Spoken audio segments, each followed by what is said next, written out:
চিরকালের যা গুপ্ত বস্তু, কোনোদিন কোনো জন্মে কোনো কালে কোনো যুগে কাউকে যা অর্পণ করা হয়নি। চিরাদ দত্তাং নিজ গুপ্ত বিদ্বাং। দেখবেন সংসারকে বাঁচানোর জন্য বাবা মা তিল তিল করে কিছু সঞ্চয় করে।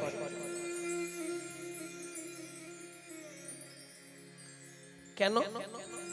হঠাৎ কোনো দায় বিপদ আপদ হোক, কোনো ঝামেলা ঝঞ্ঝট হোক, কিছু সঞ্চয় থাক, জীবের সঞ্চয় বুদ্ধি থাকবে।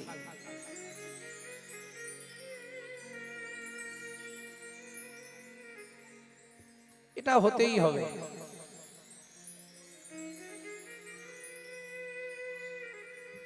কারণ সঞ্চয় বুদ্ধি প্রত্যেকটা জীবের মধ্যে থাকবে। সে কি যোগী, কি ন্যাসী, কি মুনি, কিছু না কিছু সঞ্চয় করে রাখছে।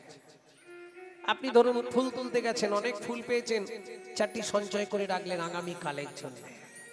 সাধু মুনি ঋষিরা করছে। তাহলে সঞ্চয় বুদ্ধিটা সবার থাকবে। ঠিক তেমনি বাবা মা সঞ্চয় করে রাখে, ভবিষ্যতে কেউ না দেখলেও অর্থ থাকলে কেউ না কেউ একটু আদর করবে। মা খাবে না শুন, না হলে তো কেউ দেখবে না। ভক্তমণ্ডলী, ভক্তিমতী মায়েরা, তাহলে কিছু সঞ্চয়ের প্রয়োজন। বিশ্বপিতা সত্য তেতা দাপর 3 যুগেই হরিনাম দিয়েছেন, কিন্তু প্রেমটা দিলেন না, কেটে রাখলেন। কেন? তিনি আগে থেকেই জেনেছিলেন আমার ছোট ছেলেটা ডেঞ্জার হবে। কেন?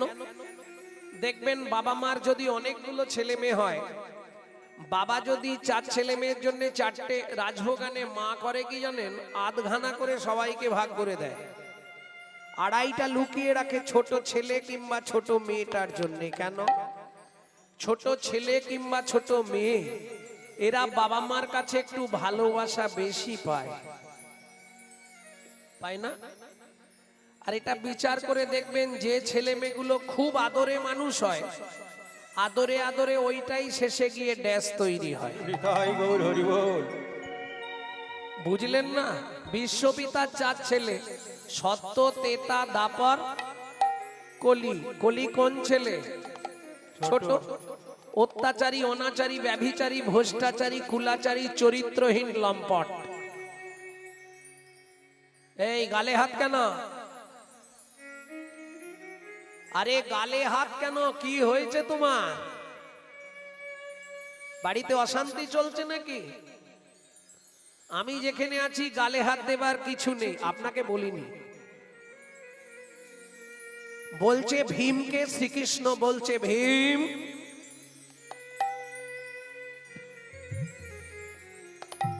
আমি যেখানে আছি সেখানে গালে হাত দেবার দরকার নেই। গালে হাত দিয়ে ওইভাবে কি চিন্তা করছো? ভাবছো বসে চলবে কিসে? তুমি ভাববার কে? যার ভাবনা সে ভাবছে, তুমি শুধু ভাবো তাকে। তাই গৌর হরি বল। বুঝে নেওয়া গেল? কি ভাবছো? ভীম বলে, কৃষ্ণ যে দৃশ্য দেখলাম তাজ্জব হয়ে গেল। কি দেখলে ভীম? বলে, কৃষ্ণ বড় একটা বাজ পাখি দেখলাম। বাজ পাখি? বাহ, সে তো বিরাট বিরাট দেখতে হয়। বলে, হ্যাঁ কৃষ্ণ, কি সুন্দর দেখতে। সামনে থেকে দেখে প্রাণ জুড়িয়ে গেল যে একটা পাখির মধ্যে ভগবান কি সুন্দর করে বৈচিত্র্য করে এঁকে দিয়েছে তার ডানায়। কি এঁকে দিয়েছে ভীম? বলে, কৃষ্ণ দেখলাম পাখিটার ডানার ওপর 2টো কথা লেখা আছে। একদিকে লেখা আছে হরে, আর একদিকে লেখা আছে কৃষ্ণ।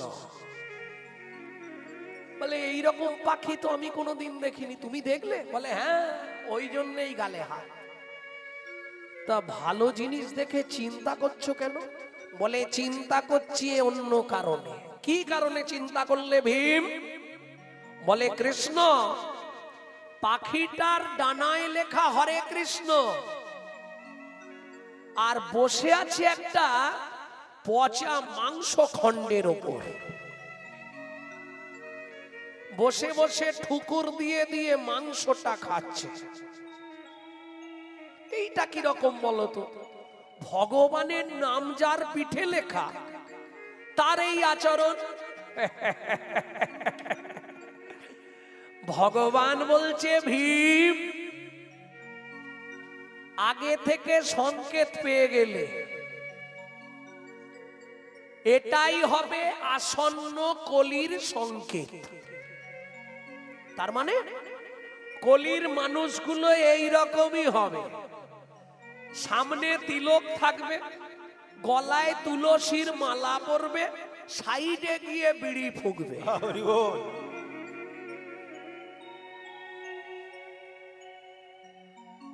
সব সেজে থাকবে, সেজে। সাজা ভক্ত বেশি থাকবে, অরিজিনাল খুঁজে পাওয়া মুশকিল। কেন? আপনার চোখটাই তো কলিতে অরিজিনাল করতে পারলেন না, আর অরিজিনাল মাল খুঁজবেন কি করে? চোখ যদি ঠিক না হয় তাহলে আপনি অরিজিনাল খুঁজতে পারবেন না। তো চোখে চশমা লাগাতে হবে। যদিও ডাক্তার দেখিয়ে চশমাটা নিয়েছিলেন, বহুদিন সে পাওয়ার কমে গেছে, আস্তে সে পাওয়ারটা এখন আর আপনার নেই। যদি বলেন কেন? যেদিন গুরুদেবের কাছে গেছিলেন, গুরুদেব নতুন করে একটা জ্ঞানের চশমা পরিয়ে দিয়েছিল, জ্ঞান অঞ্জন শলাকায়া। গুরুদেব জ্ঞানের অঞ্জন দিয়ে চশমা পরিয়ে দিল, যা বিচার করে চলবি। বহুদিন গুরুদেবের সঙ্গেও যোগাযোগ নেই, আর চশমা চোখে আছে এটাও মনে নেই। আস্তে আস্তে পাওয়ার কমতে কমতে কমতে কমতে এখন সব শেষ। তাহলে আপনি চিনতে পারবেন না। চিনতে গেলে আপনাকে চশমা লাগাতে হবে, জ্ঞানের চশমা। হরি বল, হরি বল। বলতে বলতেই যুধিষ্ঠির এসে হাজির। কৃষ্ণ, কি হয়েছে? ভীমকে কি বলছো তুমি এতক্ষণ ধরে? যুধিষ্ঠির, ভীমকে বোঝাচ্ছিলাম কলির মানুষ কেমন হবে। মুখে কৃষ্ণ কৃষ্ণ করছে, কিন্তু মন প্রবৃত্ত নয়। অপরাধ নেবেন না মায়েরা। আমি একটু চাঁচা ছোলা কথা বলি তো, অনেকের গায়ে বাঁধে। সাধন ভজন করার আগে মনটাকে তুই কর না খাঁটি, না হলে পূজা পার্বণ যা করবি তুই সবই যে তোর হবে মাটি। থাক থাক বাবা, বুঝে নেওয়া গেল। কলির মানুষগুলো ওই রকম হবে। কিরকম হবে? মুখে হরে কৃষ্ণ করছে, কিন্তু অন্তর প্রবৃত্ত নয়। দেখবেন, মিলিয়ে নেবেন। তবে মিলাতে গেলেও আপনার সেই চশমা লাগবে। চশমা ছাড়া আপনি মেলাতে পারবেন নি, ওই লেখাটা ঠিক না এই লেখাটা ঠিক, মেলাবেন কি করে? চশমা চাই। তাহলে সবার আগে আপনাকে গুরু চরণ আশ্রয় করে জ্ঞান অঞ্জন শলাকা দিয়ে জ্ঞানের চশমা একটা লাগিয়ে নিতে হবে। বুঝে নেওয়া গেল? যুধিষ্ঠির, তুমি কিছু বলবে? বলে, কৃষ্ণ আমি আর কি বলবো, সকাল থেকে আমার শুধু দু চোখ দিয়ে আজকে জল গড়াচ্ছে। কেন দু চোখ দিয়ে জল গড়াচ্ছে? কেন কৃষ্ণ? কেন যুধিষ্ঠির? কৃষ্ণ, জীবনে যা দেখিনি আজ দেখেছি। কি দেখেছো? বলে, একটা হাতি দেখলাম, তার দুটো সুর। জীবনে দেখেছো? এই বাপ, দেখেছিস? চিড়িয়াখানা গেছিস তো? দেখেছিস একটা? ওমা, এসেছি চিড়িয়াখানায় নতুন। আরে চিড়িয়াখানা যেতে হবে না, তোর পাড়াতেই পাবি। কৃষ্ণ বলছে বেশি দূরে নয়, তোমার ঘরের ধারে কলিযুগেই তুমি পেয়ে যাবে। কোথায় পাবো কৃষ্ণ? বলে কেন? তোমার যত পাড়া প্রতিবেশী আত্মীয় স্বজন তোমার স্ত্রী সবাইকে পাবে, দুটো করে সুর। তার মানে বুঝলে না, মন এক বলছে মুখ এক প্রকাশ। কত্তা বাজার করে এনেছে, গিন্নি ছুটে এসছে, আহা হা হা, পাখা নিয়ে একবারে রাস্তায় গিন্নি, আগো দেখি ব্যাগগুলো দাও, ব্যাগগুলো দাও। লোকটা বলছে সত্যি তোমার মতো বউ যে কত জন্মের সৌভাগ্য করে বিয়ে করে পেয়েছি গো। পিছন ঘুরেই বলছে কবে তুমি মরবে গো? মরলে তাহলে ঝর্ণার মাটাকে ঘরে আনতে পারি। এই হলো কলির মানুষ, চেনা দায়।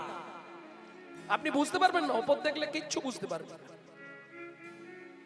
আপনি এত জোর দিয়ে বলছেন কি করে ওপর দেখলে বোঝা যাবে না? প্রমাণ আছে আমার কাছে, শিমুলেরও ফুল দেখিতে লাল, শিমুলেরও ফুল দেখিতে লাল, শিমুলেরও ফুল দেখিতে লাল, শিমুলেরও ফুল দেখিতে লাল, মনে করি তাতে আছে কি মান, মনে করি তাতে আছে কি মান, পাবড়ি ছাড়াইয়ে যখন দেখি, পাপড়ি ছাড়াই যখন দেখি, মধু নাই শুধু তুলো রে। মধু নাই শুধু তুলো রে। কি মধু আছে? শুধু তুলোয় ভরা। কিন্তু দেখেছেন ওপর থেকে কি সুন্দর দেখতে, আহা, চিনতে পারবেন না। এর নাম হলো কলিযুগ। যার জন্য লোচন দাস ঠাকুর চৈতন্য মঙ্গলে বললেন, কলিযুগে ঘরে ঘর হরি নাম হবে, হরি নাম হবে, নাচিয়া গাইয়া সব যমলায় যাবে। যমলায় যাবে। কেন? পুণ্য থেকে পাপ বেশি হবে। কি এত হরিনাম হচ্ছে, পরিবর্তন হয়েছে বলুন? হিংসা কমে গেছে, একজন আরেকজনকে সম্মান দিচ্ছে, সাধুগুরু বৈষ্ণবকে।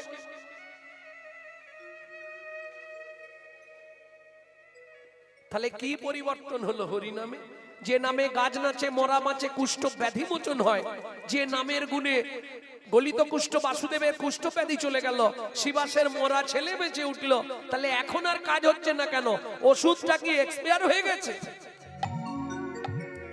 না না, ওষুধ ঠিক আছে, যে দিচ্ছে সেও ঠিক নেই, যে নিচ্ছে সেও ঠিক নেই। কি কেন? ডক্টর বিধানচন্দ্র রায় বলতেন দুধ খেলে শরীরের 32 রকম ভিটামিন জন্মায়। মাগো, দুধটা যদি বিড়ালের মুখ দেওয়া হয় ভিটামিন হবে তো? ও তো ডিপথেরিয়া হয়ে মরে যাবে। কি ঠিক তেমনি হরিনাম শুনলে জীবের কল্যাণ হয়। কি কি কল্যাণ হয় জানেন? চলুন চৈতন্য চরিতামৃতেই বলা আছে, প্রথমে আদি লীলাতেই আছে। কেহ বলে নাম শুনিলে হয় রে পাপ ক্ষয়, কেহ বলে নাম শুনিলে হয় রে পাপ ক্ষয়, কেহ বলে নাম শুনিলে থাকে না জমের ভয়, কেহ বলে নাম শুনিলে থাকে না জমের ভয়। হরিনামের বহু অর্থ দুই মোক্ষ মানি, হরিনামের বহু অর্থ দুই মোক্ষ মানে, সর্বয় মঙ্গল হরে ইহাই মোরা জানি।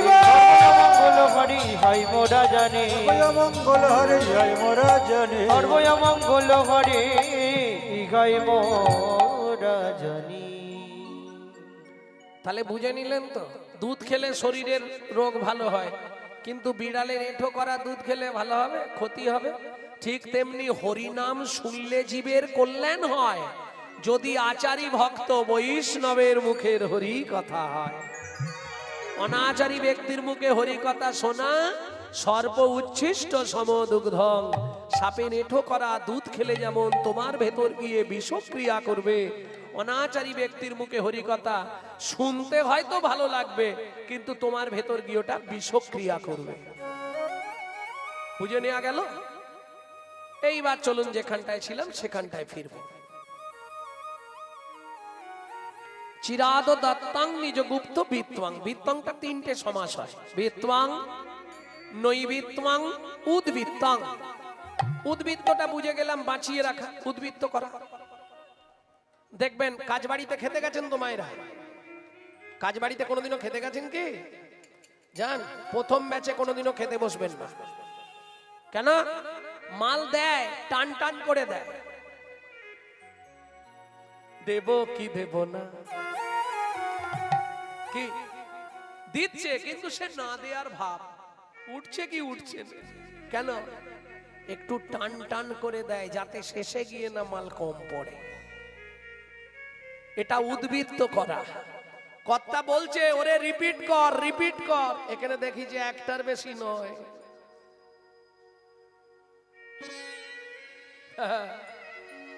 প্রেম সে বলো চৈতন্য মহাপ্রভু কি জয়। তাহলে বুঝে নেওয়া গেল উদ্বৃত্তাং। চৈতন্য মহাপ্রভু সত্যতেতা দাপর থেকে প্রেমটা উদ্বৃত্ত করলেন। রাখলেন কোথায়? ভাড়ার ঘরে। চৈতন্য মহাপ্রভুর ভাড়ার ঘর কোথায় ছিল? ছিল গোলকে, এলো এলোকে, ছিল গোলকে, এলো এলোকে। ও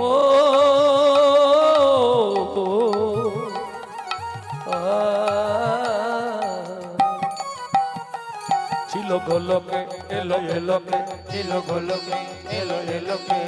পেল গো লোকে নাম, পেল গো হরি নাম, পেল গো মধুর নাম। ছিল গোলকে, এলো এলোকে। ছিল গোলকে, এলো এলোকে। গোলকের গোপন প্রেম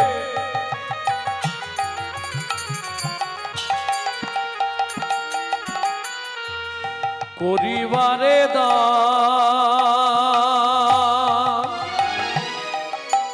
ব্রজ ছেড়ে নদিয়ায় এলো গৌর ভগবান। রোজ ছেড়ে নদিয়া এলো আমার গৌর ভগবান। তাহলে একটা ক্লিয়ার হলো মায়েরা, উদ্বৃত্তাং। দ্বিতীয়টা কি ছিল? নৈবৃত্তং। আমাদের নিত্য প্রয়োজন কি কি? চারটে জিনিস: আহার, বিহার, নিদ্রা, মৈথুন। এখন দুটো বাদ দিলে চলবে, কিন্তু দুটো কম্পালসারি চাই। কি? আহার, নিদ্রা। কি বলছে? গুছিয়ে খেতে হবে, মন ভরে ঘুমাতে হবে। এইবার বলছি, আমরা যে সব খাদ্য খাবারগুলো খাই, যে যা খাচ্ছেন খান, কারো খাওয়া নিয়ে বলবো না। কার জন্য খাই বলুন? শরীরের জন্য, শরীরটাকে হিষ্টপিষ্ট রাখার জন্য। কিন্তু এই শরীরটাকে যিনি অর্গানাইজ করছেন, অর্গানাইজার, তিনি কে? আত্মারাম। তিনি কিন্তু এই জড়জাগতিক ভাত ডাল তরি তরকারি খায় না। তার খাবার হলো বিশুদ্ধ হরি নামামৃত সুধার। তাই গৌর হরি বল। তাহলে বুঝে নেওয়া গেল, তাকে খাওয়াতে হবে। একদিন খাই দিলে এখন 1 বছর চলবে না? না, চলবে না। প্রত্যেক দিন দিতে হবে। সময় পেলেই গুনগুন গুনগুন করে চালিয়ে যান। একটাই রাস্তা, এছাড়া কিচ্ছু রাস্তা নেই। ভক্তমণ্ডলী, ভক্তিমতী মায়েরা, তাহলে নৈবৃত্তং। আমাদের নিত্য প্রয়োজন কি? হরি নামামৃত সুধারস। यार से प्रभु कहे सुनो स्वरूप राम राय, हरि नाम संकीर्तन कलो परम उपाय। संकीर्तन যোগ্য করে কৃষ্ণ আরাধন, সেই তো সুমেধা পায় শ্রী গোবিন্দ চরণ। বুঝে নেওয়া গেল, একমাত্র কৃষ্ণ নাম। নৈবৃত্তাং আমাদের নিত্য প্রয়োজন। বাকি আছে বৃত্তং। বৃত্তি মানে কর্ম বা কর্তব্য। কোন কর্ম করলে পরজন্মে আমি পশু, না না পশু নয়, মানুষ হয়ে জন্মাতে পারবো। কি ইচ্ছা? আবার পরে জন্মে মানুষ হব কি? আরে ইচ্ছাটা বলো না, যে আমার ইচ্ছা আমি বিড়াল হব, লোকের বাড়ি দুধ খাবো। যেমন আমার ইচ্ছা, আমি বললে ভগবানকে বলেছি আমাকে কুকুর করো। হ্যাঁ, আমি বলে দিয়েছি। আমি যদি মারা যাই, যদি কেন, মরতে তো হবে। জীব মরতে এলো মানে মরতে এলো।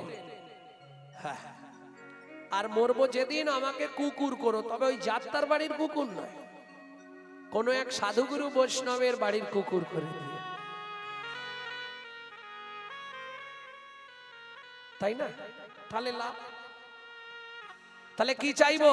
পরজন্মে প্রত্যেকটা মানুষ চাইবে আমি যেন পরজন্মে আবার মানুষ হই, চাইবো না? চাইবো, কিন্তু সেই কর্মটা তো করতে হবে, তবে তো মানুষ হব। কিং কর্তব্য বিমূঢ়, কোন কর্ম কোন কর্তব্য করলে আমি পরজন্মে আবার মানুষ হব? কি আবার যদি আসি দয়া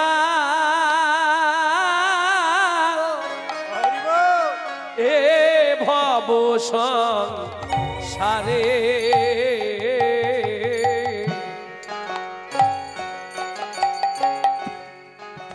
আবার যদি আসি দয়া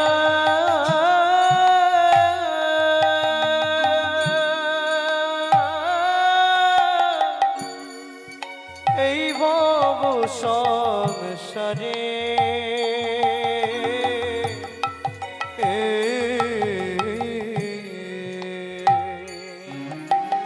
একজন কৃষ্ণ ভক্ত মায়ের গর্ভে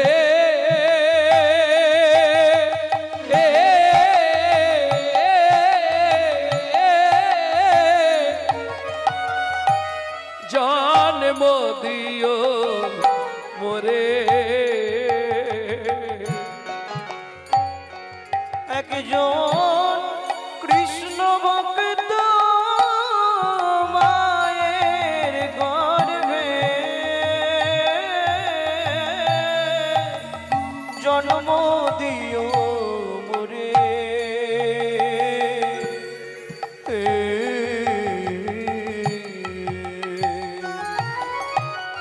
আমি উঁচু কুল চাই না ভগবান, আমাকে তুমি একবারে শিডিউল কাস্টে জন্ম দাও, একবারে নিচ কুলে জন্ম দাও, তাতেও কোনো ক্ষতি নেই, কিন্তু মা যেন হয় কৃষ্ণ ভক্ত।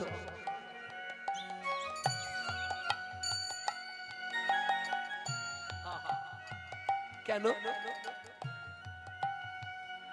কর্মের বন্ধনে কর্মের বিপাকে পড়ে যদি আমি ভগবানকে না ডাকতে পারি, আমার মা যদি কৃষ্ণ ভক্ত হয়, মা তো প্রত্যেকদিন প্রসাদ পাবে, সেই প্রসাদের কণিকা মাত্র পেলেও তো আমার জীবনটা উদ্ধার হবে। তাই গৌর হরি বল। এই গানটি কে গাইছে, কোথায় দাঁড়িয়ে গাইছে? ছোলা ভাজা খাচ্ছে আর গানটা গাইছে। আমি মুচি হয়ে সুচি হব, আমি মুচি হয়ে সুচি হব, গাইব তোমার নাম,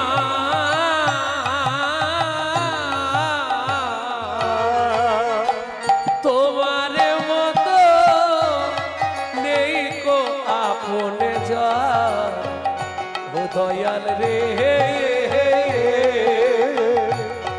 তোমার মতো নেই কো আপন দয়াল রে। বোবা মুখে। গানটা এই কারণে আপনাদের শোনাচ্ছি, আমার জীবনে একটা ঘটনা বলবো বলে, সামান্য ঘটনা, এমন কিছু ব্যাপার না। আমি প্রতি বছর লক্ষ্মী পুজোর পর থেকে আর কালী পুজো পর্যন্ত রাধাকুণ্ডে থাকি, প্রতি বছর। বিগত বছর দুয়েক আগে এক ভক্ত রাধাকুণ্ডে স্নানের দিন রাত্রির তখন প্রায় 11টা 12টায় স্নান তো, আর প্রচন্ড লোকের চাপ, প্রচুর লাইন পড়ে, বিভৎস, গায়ের চামড়া উঠে যাবার জন্য এত চাপ। তা ভদ্রলোক পিছন থেকে অনেকক্ষণ ধরে আমাকে ঠেলছে, তা আমি একটু রাগ করেই বললাম, বাবা আপনি আমার আগে স্নানটা করুন, যান, আমি আপনার পরে করব। বলছে না না, আমি আপনাকে ধরে স্নানটা করব। কেন? বলছে আসলে আমি একা এসেছি তো, সঙ্গে কেউ নেই। আচ্ছা আচ্ছা, আর গা হাতটাও থরথর করছে, তাহলে ঠিক আছে ঠিক আছে, আমি ধরে রাখছি আপনাকে, চলুন। কোথা থেকে আসছেন? লগ্ন থেকে। তা আপনি একা একা স্নান করতে পারবেন না? কাঁদতে কাঁদতে বলছে, বাবা আমার দুটো চোখে ব্লাং, আমি চোখে কিছু দেখতে পাই না। এলেন কি করে? বলে তা জানিনি রাধারানী কিভাবে এনেছে।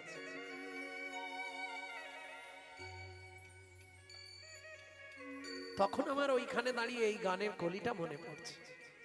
বোবা মুখে ভাষা তুমি গো, ও অন্ধেরিয়া লো,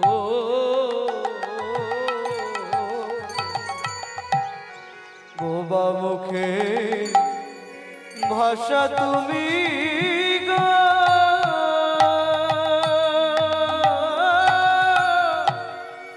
অন্ধেরি আলো, তোমার করুণা দয়াল তার পরে ঢালো, ও গো অপুত্রের পুত্র তুমি,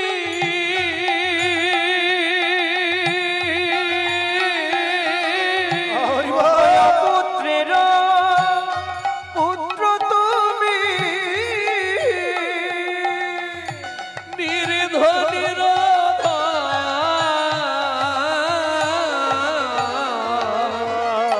তোমার মতো এই কোয়া পুন দয়াল রে,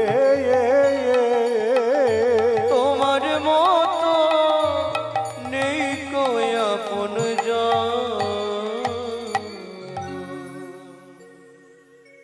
এই গানটি প্রথম যে কলিটি বললাম, কলিটি গাইছে কোথায়? যমুনায় স্নান করে আর যমুনার ধারে দাঁড়িয়ে সনাতন গোস্বামী ছোলা ভাজা হাতে নিয়ে একটা করে গালে ফেলছে আর গান গাইছে, কাঁদছে, খেতে খেতেও কাঁদছে। সর্বদা তো ভাবিতময় কলেবর, ছোলা ভাজা একটা করে গালে দিচ্ছে, দু চোখ দিয়ে জল পড়ছে, ছোলা ভাজা খাচ্ছে আর কাঁদছে। হঠাৎ এক পণ্ডিত এই দৃশ্যটা দেখতে পেয়েছে। এই সনাতন, এ কি করছো তুমি? তুমি না বৃন্দাবনের মধ্যে 6 জনের একজন, তোমাকে দেখে জগৎ শিখবে। আপনি আচরিয়া ধর্ম জীবের শিখায়, আর এ তুমি কি করছো? স্নান করে উঠেই চানা ভাজা মুখে দিচ্ছ। সনাতন গোস্বামী 2 হাত জোড় করে বলছে, আপনি বলছেন যখন আর খাবো না, অন্যায় হয়ে গেছে। তা তুমি স্নান করলে, জপ তপ আন্নিক কিচ্ছু করলে না, আমি দাঁড়িয়ে দাঁড়িয়ে দেখছি, হঠাৎ উঠেই চানা ভাজা খাচ্ছ। সনাতন গোস্বামী বলছে, পণ্ডিত এখন তো জপ করা যাবে না। কেন? আমার অসুচ চলছে, অসুচ। অসৌচ, অসৌচ বোঝেন তো? হলে আর মোলে দুটো অসুচ হয়, এলে আর গেলে, তাই তো? রাধে, এলে অসুচ আর গেলে অসুচ, জাত মৃত, 2 অসুচ। বলছে সনাতন, তুমি বৈষ্ণব মানুষ, তোমার আবার অসুচ কিসে?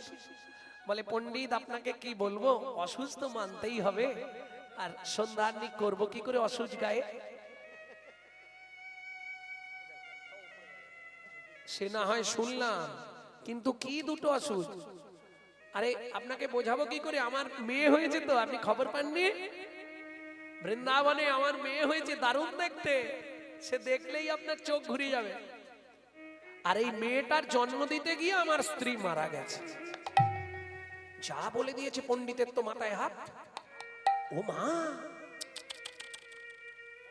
মেয়ের জন্ম দিতে গিয়ে স্ত্রী মারা গেল, ইস, ছি ছি ছি ছি। সত্যি ওই জন্যই দুঃখ আপনার।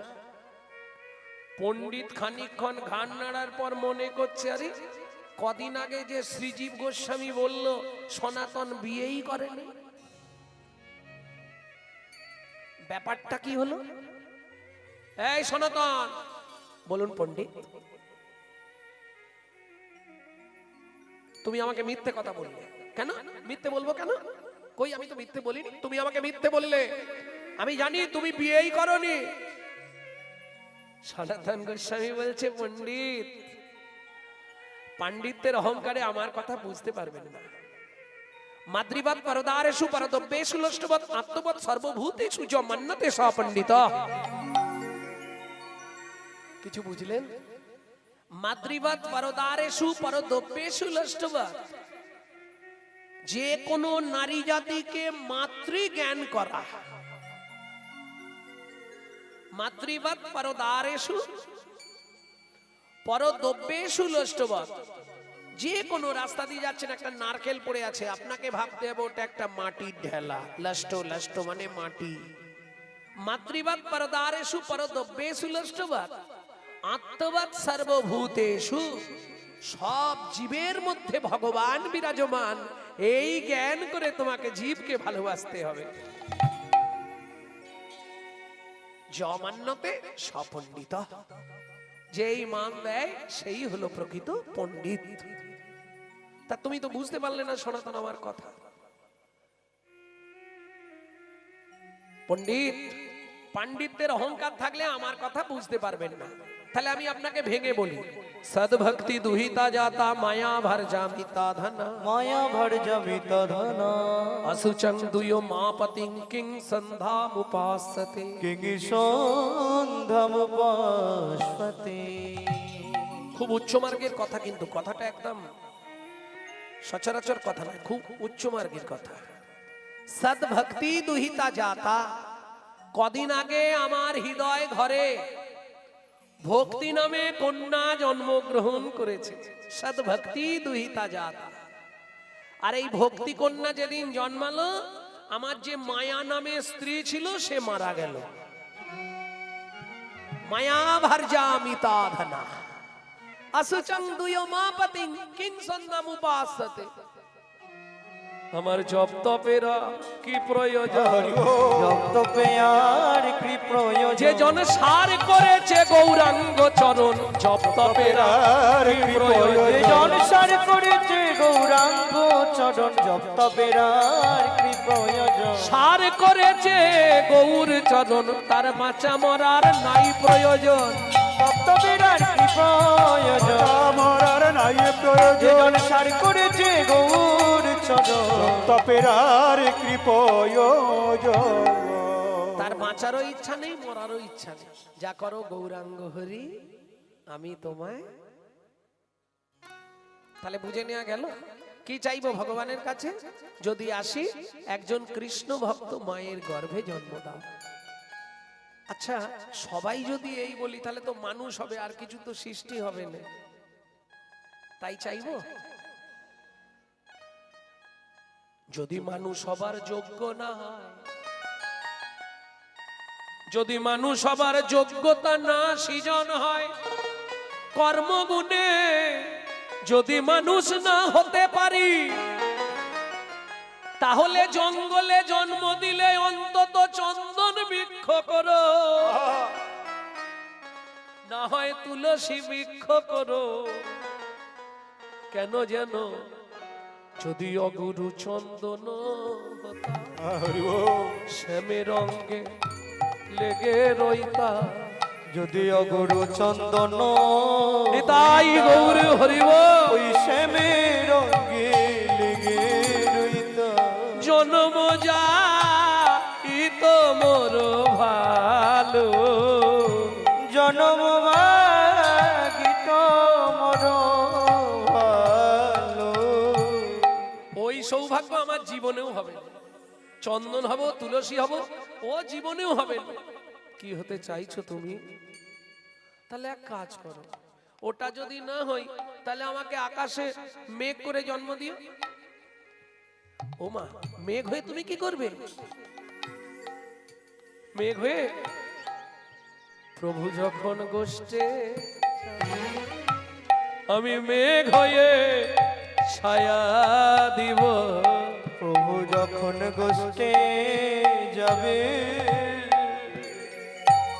আমি মেঘ হয়ে ছায়া দিব। বলি বিধি কি পুরাইবে সার। আমার নাম জানেন তো? গৌরাঙ্গ চক্রবর্তী। মানে কোন জাতি? বিধি কি পুরাইবে সার, আমার বামুন হয়ে চাঁদে হাত। বিধি কি পুরাইবে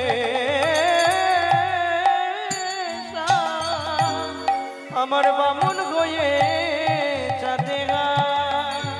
চণ্ডী দাসে বলে ধুলি করো, গো চণ্ডী দাসে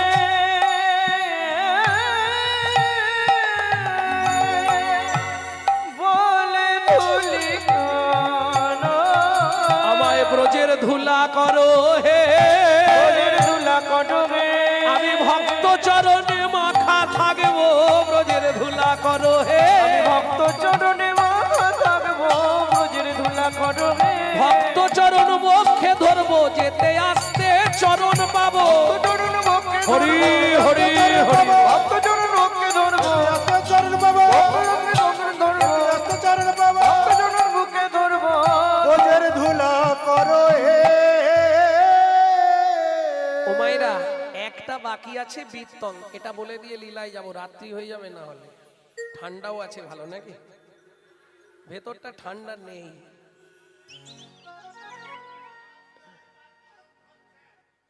হ্যাঁ ঠিক, মানে তোমার হচ্ছে না, আমাকে দেখে বলছে। না না ঠিকই বলছে, আরম্ভ হয়ে গেছে। বলবো বলবো, গৌলীলা এখনো করলাম কোথায়? সবে তো উপদেশ আমৃতে আছি। ভক্তমণ্ডলী, ভক্তিমতী মায়েরা, তাহলে বৃত্ত আমি কোন বৃত্তি অবলম্বন করব? আস্তে, আমি কোন পথে যাব, কোন বৃত্তি অবলম্বন করব, এটাই জানার দরকার। কেন? যার কাছে যাই সে এক একটা করে শোনায়। কেউ বলে ভাই নিরামিষ খাও, কেউ বলে ভাই নিরামিষ খাও, কেউ বলে ভাই গেরুয়া লাগাও, কেউ বলে ভাই গেরুয়া লাগাও, কেউ বলে ওরে নিরামিষ খালনি শরীর খারাপ হয়ে যাবে। সব খাওয়া হয়ে যায়, তুই স্বার্থ। এসব জেনে পড়বি ফেরে, জীবনটা তোর ব্যর্থ যাবে রে, ব্যর্থ যাবে রে। ওমা, আহার শুদ্ধির প্রয়োজন আছে। আহার শুদ্ধি না হলে চিত্ত শুদ্ধি হয় না, চিত্ত শুদ্ধি না হলে মন পবিত্র হয় না, মন পবিত্র না হলে মুখের মন্ত্র কোনোদিন শুদ্ধ হবে না। বাস্তব সত্য কথা, 100% সত্য। কিন্তু জিহুবা চাইছে, অথচ লোক দেখানো খাবো না। লাভ আছে কি? তার থেকে আগে যত পারিস ঢুকি নে, খেলে যা, জম্মের গেলা গিলে নিয়ে ছেড়ে দে। কি নালে লুকিয়ে খাবো, লোক দেখানো খাবো না, সেটাও ভালো না। আরে সবাইকে লোকাতে পারবে। এ ক্যামেরাকে বন্ধ করে দেবে এক্ষুনি, এই ক্যামেরা বন্ধ করো বললি বন্ধ করে দেবে। এটা বন্ধ হলো। 3 রকম ক্যামেরা আছে। এই যে আজকে যা তুলছে কাল সকালে ছাড়বে। আর একটা ক্যামেরা আছে আপনার ভেতরে কোথাও কিছু হয়েছে কিনা দেখার জন্য, এক্সরে ক্যামেরা। আর একটা ক্যামেরা ভগবান লাগিয়ে রেখেছে, ও কিছু করার নেই। ক্যামেরা সুইচ অন, বলো হরি হরি বল। Camera switch off. যা করেছো পাইটিউ পাই হিসাব, ওখানে রাস্তা কিছু নাই। দুষ, এইগুলো তো মিথ্যে কথা। কোথায় লেখা আছে? পড়বেন? পড়ার ইচ্ছা আছে?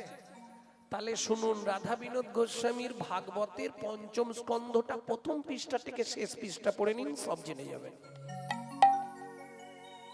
রাধা বিনোদ গোস্বামীর ভাগবত 22 খণ্ড, তার মধ্যে 5ম স্কন্ধটা 1ম থেকে শেষ অবধি শুধু পড়ে নিন, সব জেনে যাবেন কোনটা সত্যি আর কোনটা মিথ্যে।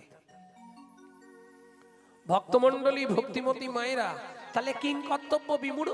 আমি বলছি না আপনি মালা তিলক করে রাস্তায় রাস্তায় হরিনাম করুন, দরকার নেই।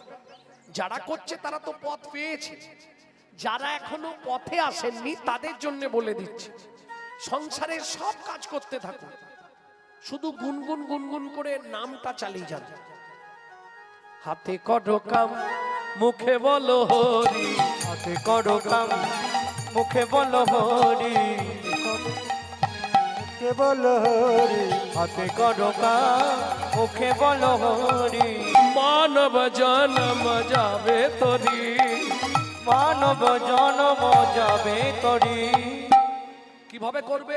গুনগুন গুনগুন, জোরে করলে লাভ বেশি। এই আসতে, জবার মা ওদিকে কি, এদিকে তাকাও। ওই রকম করনি, গায়ে কৃষ্ণ নাম লেখা, এদিকে নোংরা দিকে লক্ষ্য, ওটা করো না, আমার দিকে দেখো আমি কি বলছি। জয় রাধে। ভক্তমণ্ডলী ভক্তি, আমি আপনাকে বলছিনি, ভীমকে বলছিল কৃষ্ণ। উল্টো দিকে তাকিয়ে থাকলে আমার মুখের কথাটা আপনি বুঝতে পারবেন না, শুনতে পাবেন কিন্তু বুঝতে পারবেন, আর শুনলেই শুধু হবেন, একটু বুঝে নিতে হবে, বুঝলে সোজা, না বুঝলে বোঝা। ভক্তমণ্ডলী ভক্তিমতী মায়েরা, আমি আপনাকে তো বলছি না আপনি মালা তিলক করে রাস্তায় ঘুরুন, পারবেন না, কলিযুগ। গুনগুন করে চালা, জোরে করলে লাভ বেশি। বাড়িতে মশা মাছি পিঁমড়ে আরশোলা টিকটিকি গিরগিটি যত পোকামাকড় আছে, এরা নাম শুনে উদ্ধার হবে, এদের বিন্দু বিন্দু পুণ্য আপনার অ্যাকাউন্টে জমা হবে, এটা লাভ। কিন্তু লস আছে, পাশের বাড়ি দিকে গোপালের মা চিৎকার শুরু করবে সকালবেলা, বাদল দাদা তোর মাকে রাঁচি নিয়ে যা, পাগলা হয়ে গেছে, কার্তিক মাস পড়তে না পড়তে আরম্ভ করেছে ভোরবেলা থেকে। কেন? হিন্দুদের চরম শত্রু তো হিন্দুরা, যার জন্য হিন্দু ধর্মের এই হাল। কি এরা নিজেদের ধর্মকে নিয়ে নিজেরা সচেতন নয়, প্রমাণ নেবেন? চলে যান মায়াপুর ইস্কনে, তারা বিদেশ থেকে এসে আমাদের ধর্ম নিয়ে নাড়াচাড়া মেরে খাচ্ছে, কি কোটি কোটি টাকা ইনকাম করছে। আর আমরা কলির এমন চরিত্রহীন সন্তান, নিজের বাপকে ছেড়ে দিয়ে শ্বশুরকে বাপ বলা প্র্যাকটিস করছি, এটাই আমাদের চরিত্র।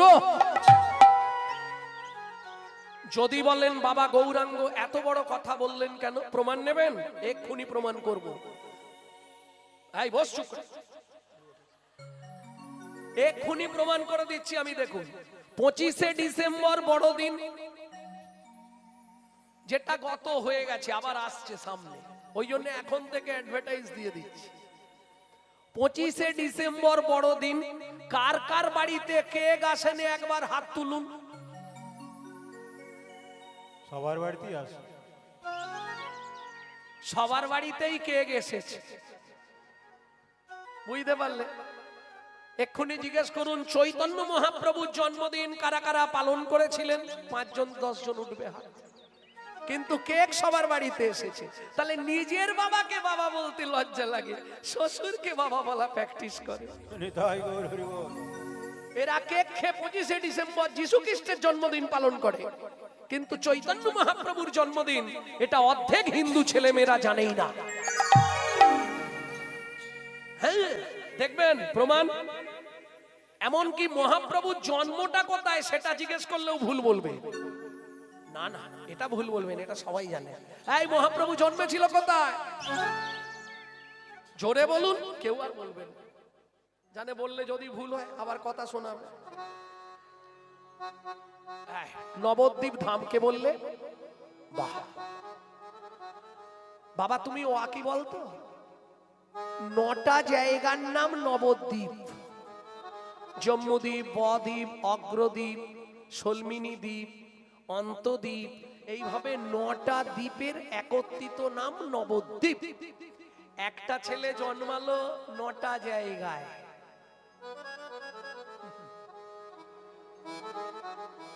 কিরে তোর জন্মস্থান কোথায়?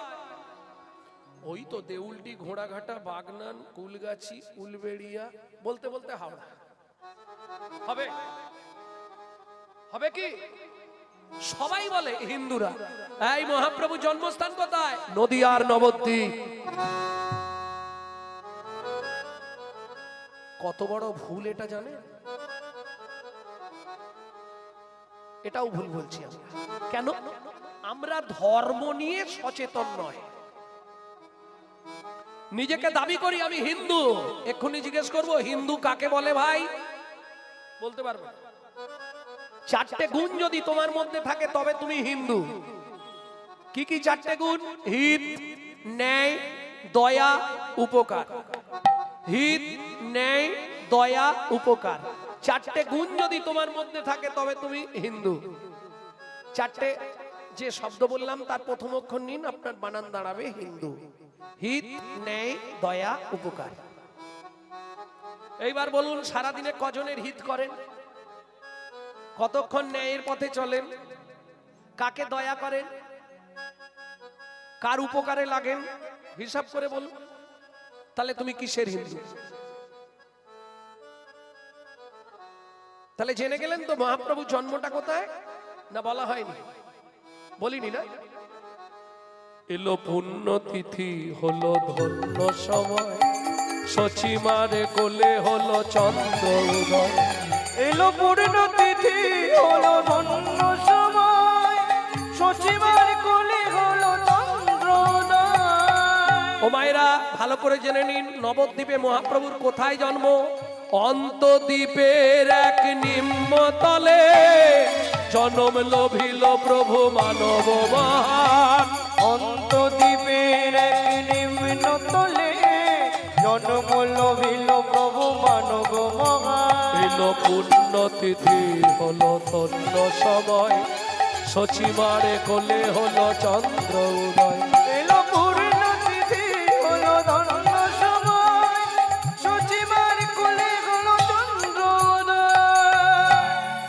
তাহলে বুঝে নেওয়া গেল, যখনই সময় পাবেন কি একদম প্রথম দাঁড়িয়ে যে শ্লোকটা বললাম, তুণ্ডে টাণ্ড বিনিরতিং বিতানুতে তুণ্ডাবলী লব্ধায়ে কর্ণ কোড়ে করম্মিনী ঘটয়াতে কর্ণ বুদেব্য চেত প্রাঙ্গন সঙ্গিনী রাজশ্রীহম ন জানে জানতি কি অদ্ভুত অমৃতম কৃষ্ণ ইতি বর্ণদ্বয়ী। হয় শুনবেন না হলে গাইবেন যখনই সময় পাবেন। তাহলে চৈতন্য মহাপ্রভু এলেন, প্রথম লাইনটা কি ছিল গৌরচন্দ্রিকার? এক মুখে কি কহব গোরা চাঁদের লীলা, হামাগুড়ি দিয়া রঙ্গে চলে শচীর বালা। ও মায়েরা, ছোটবেলায় মহাপ্রভু নাঙ্গা থাকতো। নাঙ্গা, নাঙ্গা মানে বোঝেন তো? কোন যেটাই পরাবে খুলে ফেলে দেবে, কিচ্ছু রাখবে না, খালি সোনা পড়তে ভালোবাসত। সচিমা হাতে সোনা, বাজুতে সোনা, মণিবন্ধে সোনা, গলায় সোনা, কোমরে সোনা, পায়ে মগরা খাড়ু, তাতে বাঁকমল, আবার সোনার নপুর, গলায় থাক থাক সোনার হার, তাতে আবার ওই বাঘের নখ সোনা দিয়ে বাঁধানো। বাবা, আর একবারে সাদা দুধের মতো দেখতে ছিল তো, চাঁদের মতো ঝলমল করতো, তাতে সোনা, রোদ পড়েছে হামাগুড়ি দিচ্ছে, কিরম লাগছে। ঠিক সেই সময় রাস্তার ধার দিয়ে একজন দস্যু ফিরছিল, যাইতে যাইতে দেখে নিমাই চাঁদ বসে আছে। যাইতে যাইতে দেখে নিমাই চাঁদ বসে আছে। দস্যু মেষমালি মনে মনে ভাবলো, একে যদি নিয়ে পালাতে পারি লাইফে আর চুরি করতে হবে না। কি জীবনের মতো চুরি করা উঠে যাবে, একটা নিয়ে গেলেই লাইফ চলে যাবে, যা সোনা আছে গায়ে। এই এদিকে আয় লজেন্দ্র ভাই, যেই ডেকেছে মহাপ্রভু চলে গেছে। কৃপা, ভক্তকে কৃপা করবার জন্য একদম হামাগুড়ি দিয়ে দৌড়, যা এসে গেছে তো হাত পেতেছে, প্রভু উঠে গেছে, ব্যাস কোলে লইয়া শচী নন্দন মেষমালি পালায় তখন। কোলে লইয়া শচী নন্দন মেষমালি পালায় তখন। কোলে লইয়া শচী নন্দন মেষমালি পালায় তখন। কোলে লইয়া শচী নন্দন মেষমালি পালায় তখন। উপনীত আপন আলয়, উপনীত আপন আলয়। কই গো, কোথায় গেলে শুনছ? হরিমতি, দস্যু মেষমালি স্ত্রীর নাম হরিমতি। ও মা, তুমি কাকে এনেছো? দাও দাও দাও দাও। দেখবেন মেয়েদের স্বভাব, ভালো বাচ্চা যদি দেখতে পায় ছুটে গিয়ে আগে কোলে নেবে।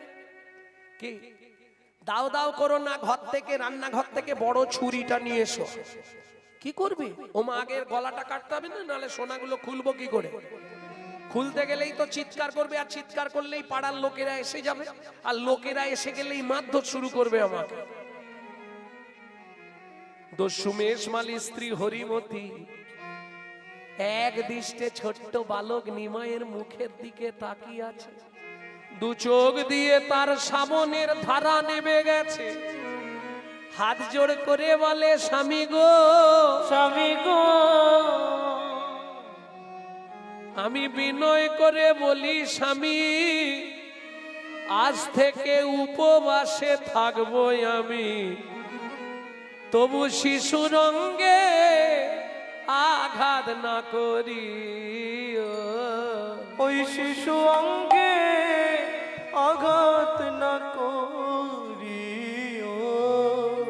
স্বামী গো খেতে না পেয়ে মরাই ভালো, যাকে দেখে হৃদয় জুড়াইয়ে গেল। আরম্ভ হয়ে গেছে। এই তো স্বভাব তোমাদের, নারী জাতির স্বভাবটাই এটা। মায়ায় এমন বশ করে দেবে আর আমার কাজ করতে দেবে না, যাও তুমি। ছুটে গিয়ে দস্যু মেষমালি নিজে ছুরিটা নিয়েছে, ছুরিটা নিয়ে এইবার ঘরের দরজায় অর্গল দিচ্ছে। অর্গল মানে খিল। দস্যু মেষমালি স্ত্রী হরিমতি দুয়ারে বসে বসে কাঁদছে, ভগবান স্বামীটার কি জীবনে একটু কোনো ময়া দয়া হবে না? তুমি একটু কৃপা করো, তুমি তো সবই পারো, বলো। গোপীনাং তৎপতি নাঞ্চ সর্বে স্বাং চৈব দেহিনাং য অন্ত চলতি সাধক্ষ লেহ দেহ ভাগ। তুমি তো সকলের অন্তরে অন্তরচারী রূপে বিরাজমান। তুমি আমার স্বামীর মনটা একটু পরিবর্তন করতে পারো না? হরিমতি বসে বসে দালানে কাঁদছে। চলুন ঘরের ভিতরের দৃশ্যটা একবার দেখে নি কি হচ্ছে। দস্যু নিমাই বলছে, বালক নিমাই, দস্যু কি তোমার ছুরিতে ধার আছে? ধার আছে কিনা গলাটা কাটলে বুঝবি। আচ্ছা দস্যু কি এর আগে কারো গলা কেটেছিলে না প্রথম আমার কাটবে? ও, সব উত্তর তোকে আমি দেব। হ্যাঁ, চুপ করে দাঁড়া। ঠিক আছে, তুমি যখন গলাটা কাটবে আমি চেয়ে থাকবো না, চোখ বন্ধ করে থাকবো? ঝামেলা ঝামেলা, চুপ কর, একটু চুপ করে দাঁড়া, আমি যা করব দেখ। ঠিক আছে তাই। আচ্ছা গলা কাটলে তো খুব লাগবে না? অবশ্যই লাগবে। আমি তো কাঁদবো তাহলে। না কাঁদবি না, চুপ করে থাকবি, কাঁদলেই মারবো। ও, গলাও কাটবে আবার মারবে?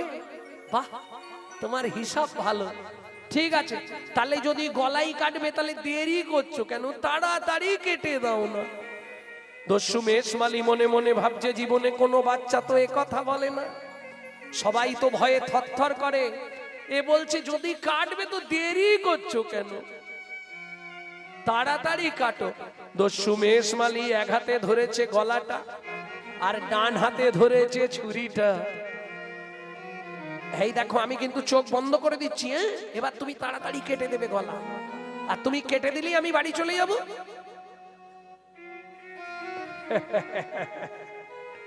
গলা কেটে দিলে বাড়ি যাওয়া যায়। দস্যু মেষমালি হাসছে, বালক নিমাই কিচ্ছু বলছে না, চোখটা বন্ধ করেছে। এইবার দস্যু গলাতে ছুরিটা ঠেকাতে যাবে। কি হলো? অবশ্য হইল অঙ্গ, কাঁপে থরথর।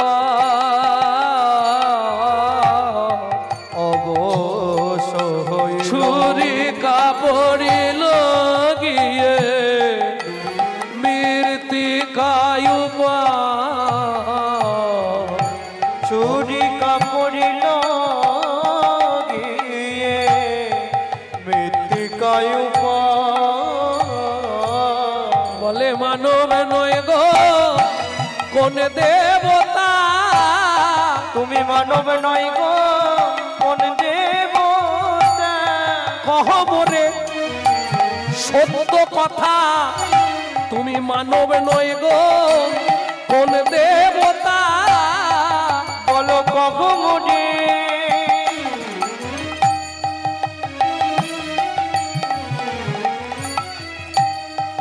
কহ কথা, মানব নয় গো কোন দেবতা। আমি জীবনে কত লোককে কেটে দিয়েছি, কোনোদিন আমার এমন হয়নি হাত থেকে ছুরি ছিটকে পড়ে গেল। আচ্ছা দস্যু, আমার গলাটা কেটে তুমি গয়নাগুলো নেবে, গয়নাগুলো যদি আমি তোমায় খুলে দিই আমার কথা শুনবে? হ্যাঁ শুনবো। তাহলে তুমি প্রতিজ্ঞা করো জীবনে আর দস্যুবৃত্তি করবে না। বেশ, কথা দিচ্ছি জীবনে দস্যুবৃত্তি করব না। জীবনে আর চুরি ছিনতাই কারো করবে না, করব না, ধর্মের পথ নিয়ে থাকবে, থাকবো। বেশ দাঁড়াও, আমি এক্ষুনি সব গয়না খুলে দিচ্ছি। হয়ে কৌতূহলী, হয়ে কৌতূহলী অলংকার খুলি, হয়ে কৌতূহলী অলংকার খুলি, হয়ে কৌতূহলী অলংকার খুলি, হয়ে কৌতূহলী অলঙ্কার খুলে এই নাও দস্যু অলংকার, এই নাও দস্যু অলংকার, দস্যু অলঙ্কার এই নাও দস্যু অলংকার।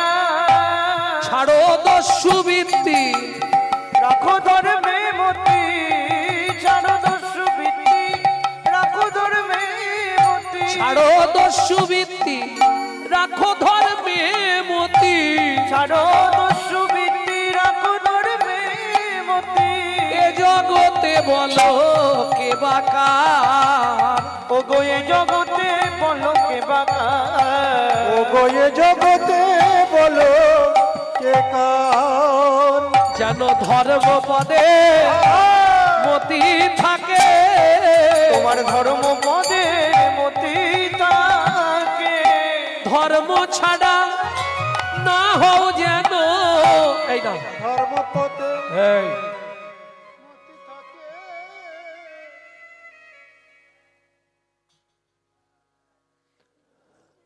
এই নাও পুটলিটা তোমায় দিয়ে দিলাম, সোনার ভর্তি। কেমন? যাও তুমি নিয়ে যাও, আমি চললাম। ও দস্যু, কি আমায় দিয়ে আসবে? চলো, আমি তো পথ চিনি না, যে ভগবান সকলকে পথ দেখায় সে বলছে দস্যু আমি পথ চিনি না, আমাকে দিয়ে আসবে চলো। দস্যু বলে ঠিক আছে, তোমাকে দিতে যাব আর তুমি আমাকে ধরে মার খাওয়াবে। আমি বুঝতে পেরেছি তোমার কলটা। আরে শোনো, কেউ তোমায় কিছু বলবে না, আমাকে শুধু বাড়ির সামনে নামিয়ে দিয়ে আসবে। দস্যু মনে মনে ভাবছে দিতে যখন যাব তাহলে গয়নার পুটলিটা সঙ্গে করে নিয়ে যাই, যদি মারে গয়নাটা ফেরত দিলে কম মারবে। চল, হাতটা ধরেছে। হ্যাঁ গো, আনার সময় তো কোলে করে এনেছিলে, এখন কি হেঁটে হেঁটে যাব নাকি? হেঁটে যাবি না কি করে যাবি? তুমি বসো না, তোমার কাঁধে উঠে পড়ি। ও আমার বাপের ঠাকুর রে, আমার কাঁধে উঠে যাবে। অমন করো কেন, একটু না হয় নিয়ে যাবে, আমি তো বাচ্চা ছেলে। আহ, তুই যে কি বাচ্চা সে আজ বুঝে নিয়েছি আমি। ঠিক আছে ওর। দস্যুর কাঁধে উঠেছে, দুই হাত দিয়ে মাথাটা ধরেছে, আর দস্যু বালক নিমায়ের পা দুটো হাত দিয়ে গন্ডি করে রেখেছে। বাচ্চা তো যদি পিছনে উল্টে পড়ে যায়। শুধু যাচ্ছে নয়, দুম দুম করে দস্যুর বুকের মধ্যে পা দিয়ে লাথি মারছে। কেন? বৈষ্ণব কবি কলম দিচ্ছে, পরশমণির স্পর্শ লাগলে লোহা যেমন সোনা হয়, লোহা যেমন সোনা, ওই চৈতন্য রূপী পরশমণির পরশ লেগে পরশ লেগে দস্যুর পাষাণ হৃদয় হৃদয়ে গলে গেল। দস্যুর পাষাণ হৃদয় গলে গেল, দস্যুর পাষাণ হৃদয়ে গলে গেল। দস্যুর পাষাণ হৃদয় গলে গেল।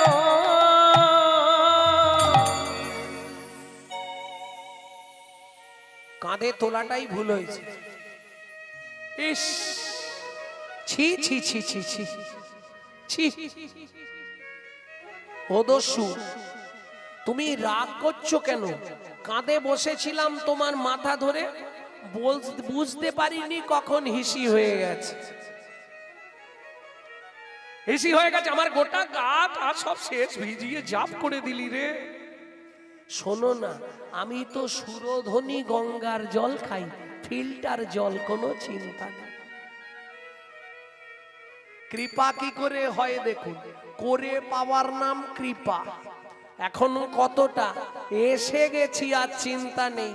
ওই যে লোকটা বউটা ওটা আমার মা বাবা, আর ওই পাশে ওইগুলো লাঠিয়াল। তুমি নাবি দিয়ে দৌড়াবে না, চুপ করে দাঁড়াবে, আমি যা বলার বলে দেবো। চল। যেই না নিমাইকে নাবিয়েছে সচিমা ছুটে এসছে, নিমাই এ কি রে তোর গায়ের গয়না কোথায়? ওমা বলছি সব, রাগ করো না, আমি না উঠান থেকে বেরিয়ে পড়েছিলাম, এদিক ওদিক ঘুরতে ঘুরতে ওই মাঠের দিকে চলে গেছিলাম, রাস্তা চিনতে পারিনি। এই লোকটা আমাকে কোলে করে ওর বাড়িতে নিয়ে গেল, যেন মা ঘর আছে ছাউনি নেই। একটা কাপড় দুভাগ করে ওর স্ত্রী এ বেলা একবার ও বেলা একবার পরে। তার নাম আবার হরিমতি। এগো মা, শুধু তাই নয়, আর শুনবে, একদিন রাঁধলে 4-5 দিন ধরে একটু একটু করে খায়। ওরা খুব গরিব, গয়নাগুলো দিয়ে দিয়েছি, বলেছি তোরা একটা বাড়ি করে থাকবি। সচিমা বলছে এই আমার সোনা ছেলে রে, খুব ভালো করেছিস বাবা।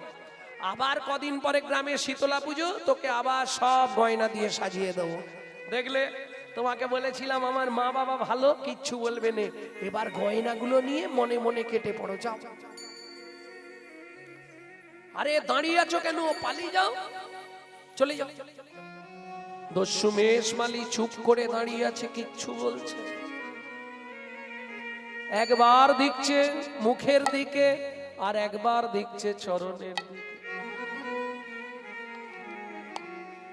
আরে কাঁদছো কেন? এই দেখো তোমার কি হয়েছে, বাবা মা তো তোমাকে বকেনে, কেউ তোমার গায়েও হাত দেয়নি, কাঁদবার কি আছে তোমার? আমি কি কিছু বলেছি? সোনাগুলো নিয়ে যাও, তোমার সারা জীবন চলে যাবে।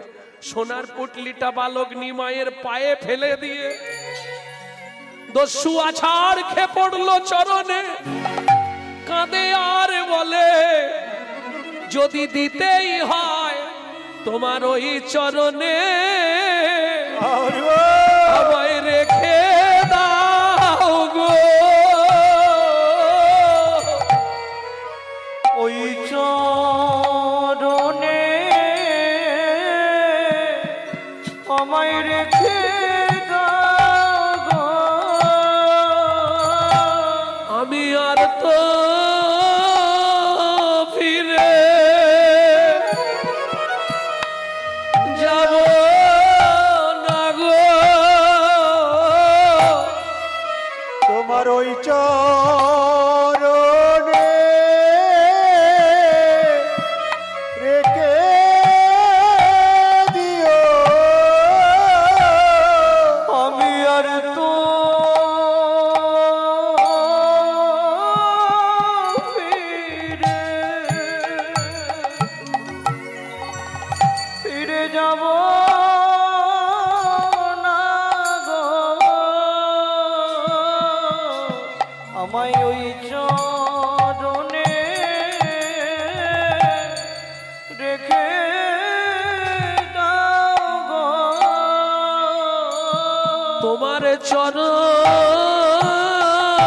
সেবার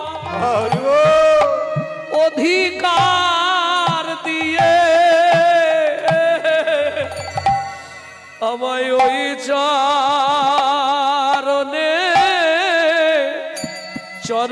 রেখে দাও গো। তোমার চরণ সেবা অধিকার দিয়ে আমায় ওই চরণে রেখে দাও গো। আমি আর কিছু চাহি না গো।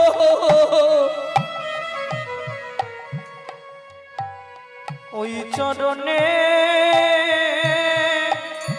রেখে দাও গো। দাঁড়াও, আগে মাকে জিজ্ঞেস করি, মা যদি বলে তবে তোমাকে থাকতে দেব। যেই বলেছেন বালক নিমাই মাকে জিজ্ঞেস করি, অমনু দস্যু মেষমালি ছুটে গিয়ে সচিমার চরণটা জড়িয়ে ধরেছে।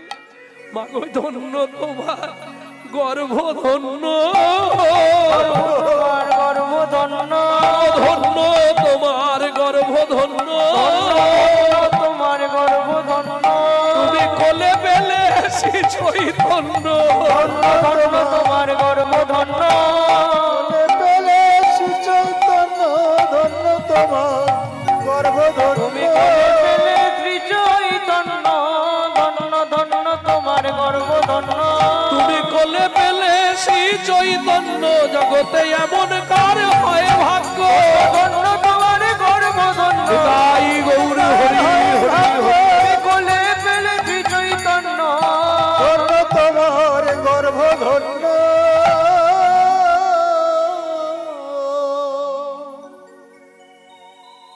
নিমাই ও যখন বলছে আজ থেকে আর ফিরে যাবে না, আমাদের বাড়িতেই থেকে যাবে, ওর স্ত্রীকেও থালে নিয়ে আয়। কেমন? শোনো দস্যু, আজ থেকে তাহলে তোমাকে কাজ দিলাম, আমার বাড়ির দেখাশোনা করবে, আমার মাকে দেখাশোনা করবে। আর আজ থেকে তোমার নাম আর মেষমালি থাকবে না, আজ থেকে তোমার নাম হবে ঈশান।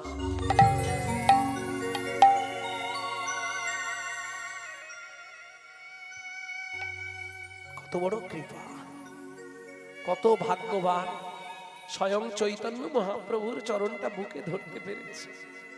কত যোগী, কত মুনি, কত ঋষি, কত সাধু, কত মহাত্মা যাকে কেঁদেও পায় না, সামান্য এক দস্যু অনায়াসে তার কৃপা পেয়ে গেল। নিতাই গৌর হরি হরি বল। ও মাইরা, বৈষ্ণব কবি বলছে, বাচ্চা যখন হামাগুড়ি দেয় দেখতে অপূর্ব লাগে না, তাতেও আর একটা জিনিস খুব অপূর্ব লাগে, যখন ওই মুখ থেকে টস টস করে কি পড়ে, কি বলে, লালা লালা। বৈষ্ণব কবি বলছে মহাপ্রভু হামাগুড়ি দিচ্ছে তো, তা যখন ওই লালা পড়ছে কি মনে হচ্ছে যেন মধু ঝরিছে গো, মধু ঝরিছে গো, মধু ঝরিছে গো, মধু ঝরিছে গো, বলি শ্বেত মকরন্ধ হতে মধু ঝরিছে গো, শ্বেত মকরন্দ হতে মধু ঝরিছে গো। কেন জানো? ওই ভক্ত ভ্রমর পাবে বলে, শ্বেত মকরন্দ হতে ভক্ত ভ্রমর পাবে বলে, শ্বেত মকরন্দ হতে ভক্ত ভোর পাবে বলে, শ্বেত মকরন্দ হতে ভক্ত ভ্রমর পাবে বলে, শ্বেত মকরন্দ হতে মধু ঝরিছে